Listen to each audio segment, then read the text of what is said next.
Hey YouTube, this is SSND Productions doing another game review. I just got a new camera, so hopefully I can get some better quality video and footage now. Today I'd like to review the PlayStation 3. PlayStation 3 is awesome.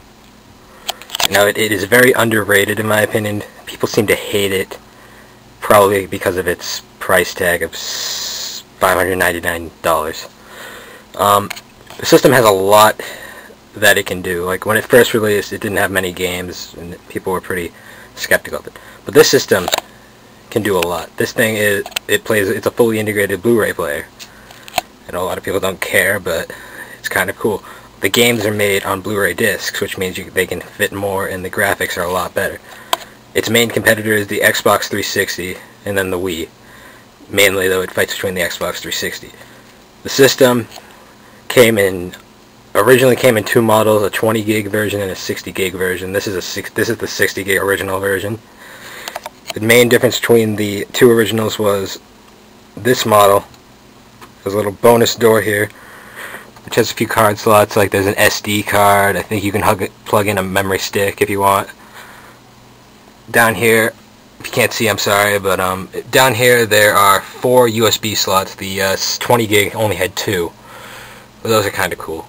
I mean, because you can plug in, like, if you want, you can charge your iPod using this. That's where you plug in your Guitar Hero things, your drums. That's also how you charge your controller. You can plug in an iToy if you really want to. It all works really well. The system just looks aesthetically presentable. It just looks good. You have your little PlayStation symbol that you can turn for when you want to put it up on its side. It does not use a disc tray. Instead it has a small little door where you just insert the disc and it will grip it and just pull it in, which is kind of cool. It doesn't have buttons. It has little like pressure sensitive pads here, which power and then eject, reset. Pretty standard for a PlayStation. The top, it's got this shiny black finish. There's one problem with this though. You leave it alone for 3 seconds, it'll be dirty. No matter what, like, it's already dirty now.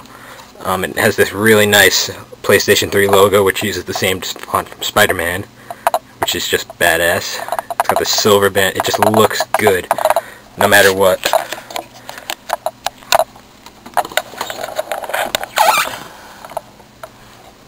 The side, you got a massive vent here. Standard for these things, seeing as it's a next generation console. These things have been known to overheat. I haven't seen it yet. On the back here you've got more vents, a couple fans. Then you have, sorry if you can't see this, you have a power adapter, which is pretty standard.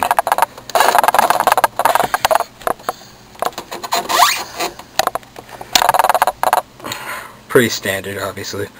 It actually, I think it's the same kind that a PC would have. You've got your AV out, pretty standard. You have your LAN cable, which is for the internet if you want to hook it up. And then you've got an HDMI. HDMI would probably be the best way to hook this up rather than the AV. You've also got your breaker switch, pretty standard. The other side, there's the hatch for the hard drive. Pretty standard. One second, I just gotta adjust this, I don't want it to fall.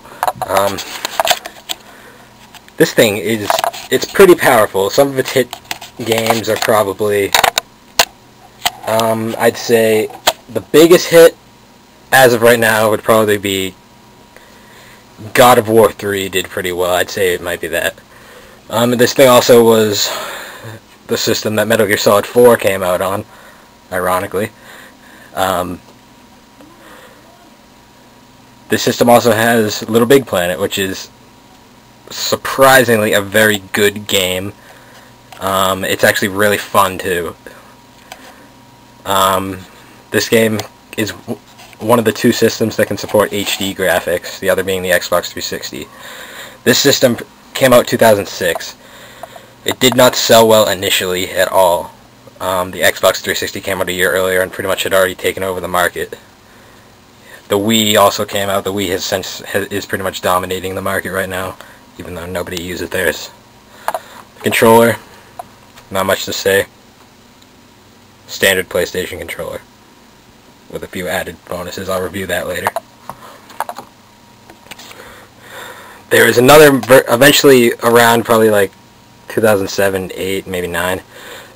The system was redesigned into the PlayStation 3 Slim, similar to the other two versions, like the PlayStation 1, PS2, and most systems.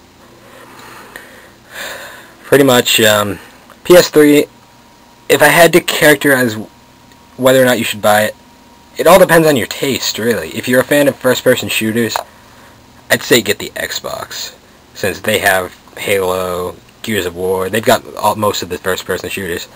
If you're a fan of platformers, I'd say get the PS3 or the Wii.